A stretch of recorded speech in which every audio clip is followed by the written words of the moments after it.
نحمده ونصلي على رسوله الكريم اما بعد فاعوذ بالله من الشيطان الرجيم بسم الله الرحمن الرحيم وما ارسلناك الا رحمة للعالمين صدق الله العظيم اللهم صل على محمد النبي الأمي وعلى آله وسلم تسلیما۔ اللہ تبارک و تعالی نے قرآن مجید کے اندر حضور پاک صلی اللہ علیہ وسلم کے سلسلے میں بیان فرمایا کہ حضور پاک صلی اللہ علیہ وسلم ساری امت کے لیے رحمت بنا کر بھیجے گئے ہیں، اور جب حضور پاک صلی اللہ علیہ وسلم کو معراج پر بلایا گیا، معراج پر بلانے کے بعد آقا دو جہاں صلی اللہ علیہ وسلم کو اللہ تبارک و تعالی نے جو تحفہ عطا فرمایا وہ تحفہ نماز کا عطا کیا گیا۔ اور یہ ربیع الاول کا مہینہ چل رہا ہے، اس میں ہمارے نبی جناب محمد رسول اللہ صلی اللہ علیہ وسلم کی پیدائش مبارکہ ہوئی، اور اس کو ایک خاص فرقے نے بہت ہی آب و تاب اور جشن کے طور پر اس مہینے کو اور اس مہینے کی خاص تاریخ 12 ربیع الاول کو مناتے ہیں۔ لیکن یہ غور کرنے کی چیز ہے کہ مسجدوں کے اندر جب جانا ہوتا ہے اور نماز پڑھنا ہوتا ہے تو اس میں دیکھا جائے تو نمازیوں کی تعداد زیادہ سے زیادہ 5 یا زیادہ سے زیادہ 10 یہ ہوگی۔ 12 ربیع الاول سے پہلے اگر عشاء کی نماز جن حضرات نے پڑھی ہو وہ لوگ خود دیکھیں کہ 11 ربیع الاول کی عشاء جو تھی اس کے اندر کتنے نمازی تھے، پھر 12 ربیع الاول کی فجر میں کتنے نمازی تھے، فجر میں بھی 5 یا 10 نمازی ہوں گے۔ لیکن جب ہم مسجد کے گیٹ سے باہر نکلتے ہیں، مسجد کے اندر 5-10 لوگوں کا مجمع ہے، لیکن جب ہم مسجد سے باہر نکلتے ہیں، مسجد کے گیٹ پہ آتے ہیں تو ہزاروں کی تعداد میں جشن محمدی منانے کے لیے لوگ تیار ہیں۔ افسوس ہوتا ہے کہ ہم نبی پاک صلی اللہ علیہ وسلم کے نام لیوا ہیں، ہم حضور پاک صلی اللہ علیہ وسلم سے عقیدت و محبت رکھتے ہیں، ان کا نام ہمارے دلوں کے اندر ہے، ہم ان سے سچا عشق کرتے ہیں،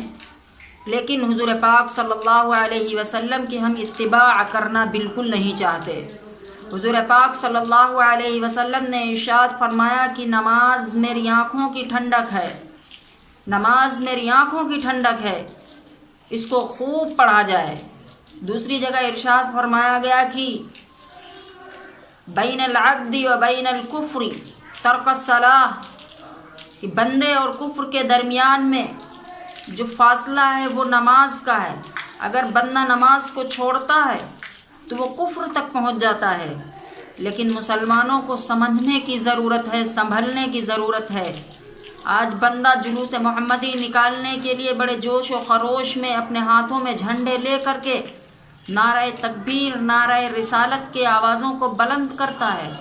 لیکن جب اللہ اکبر کی صدائیں اس کے کانوں میں ظہر کی پڑتی ہیں، عصر کی پڑتی ہیں، مغرب کی پڑتی ہیں، بندہ جلوس سے گھر واپس آتا ہے، ہاتھ پیر دھل کے آرام کرنے لگتا ہے، اس کو احساس تک نہیں ہوتا کہ ابھی ہم جلوس نکال کے آئے ہیں، ہم حضور پاک صلی اللہ علیہ وسلم کے جشن کو منا کے آئے ہیں، ہم حضور پاک صلی اللہ علیہ وسلم کے تمام اوصافات کو اپنے اندر جذب کرنے والے لوگ ہیں، لیکن پھر بھی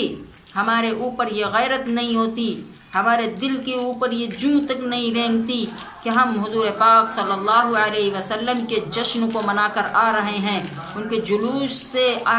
ہو کر آ رہے ہیں۔ لائیے اب ذرا ہم حضور پاک صلی اللہ علیہ وسلم کی آنکھوں کو ٹھنڈک پہنچا دیں۔ آج مسلمان اس چیز سے کوسوں دور ہے۔ آپ خود سمجھیں، خود آپ عاقل و بالغ ہیں، آپ کو خود سمجھ میں آنے والا ہے کہ ہم جلوس نکالیں گے، ہم جلوس میں تاشے ڈھول بجائیں گے، ہم نعت نبی پڑھیں گے، ہم نعرہ تکبیر اللہ اکبر کی صدائیں بلند کریں گے، لیکن جب ہم نماز کو چھوڑ دیں گے کیا اللہ تبارک و تعالی ہم کو معاف فرما دے گا؟ نہیں معاف فرمائے گا، کیونکہ شیخ سعدی رحمۃ اللہ علیہ فرماتے ہیں روز محشر کے جہاں گداز بود اولی پرشش نماز بود، میدان محشر میں جو سب سے پہلے پوچھ تاچھ ہوگی وہ یہ نہیں پوچھ تاچھ ہوگی کہ تم جلوس محمدی میں گئے تھے یا نہیں گئے تھے، مزاروں کے اوپر چادریں چڑھاتے تھے یا نہیں چڑھاتے تھے، 40واں فاتحہ کرتے تھے کہ نہیں کرتے تھے، لیکن ہاں یہ ضرور پوچھ تاچھ ہوگی کہ آپ نے نماز پڑھی کہ نہیں پڑھی، آپ نے اللہ کی بارگاہ میں حاضر ہو کر اس کے سامنے سجدہ ریز ہوئے کہ نہیں ہوئے۔ ہر اعتبار سے آپ سے جو سب سے پہلی باز پرس کی جائے گی وہ نماز کے متعلق کی جائے گی۔ روز محشر کے جہاں گداز بود، میدان محشر میں سب سے پہلے سب سے اول ترین جو ہم سے سوال کیا جائے گا وہ نماز کے متعلق کیا جائے گا، سمجھے؟ سب سے پہلے جو سوال ہوگا وہ نماز کے متعلق سوال ہوگا۔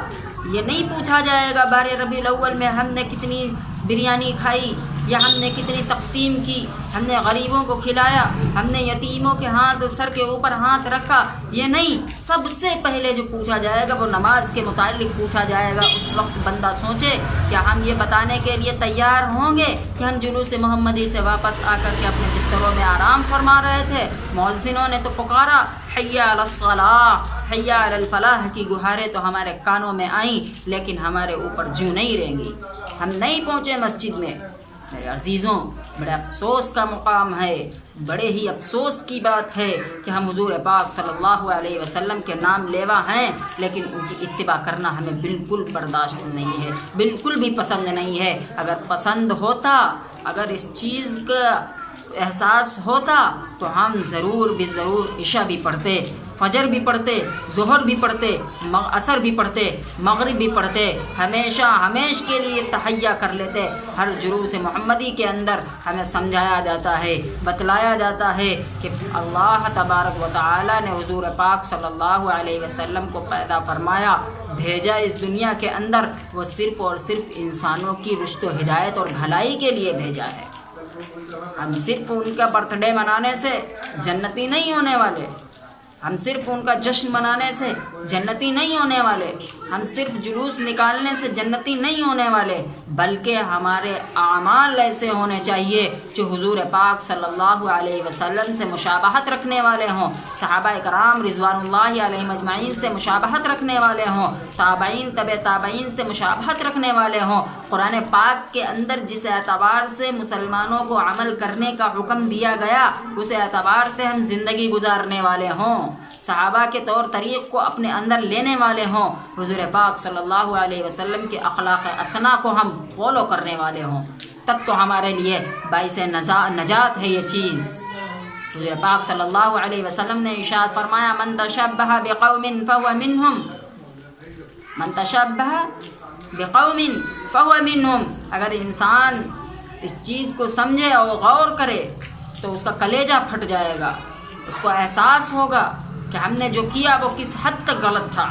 کس حد تک ہم نے کیا چیز کر دی۔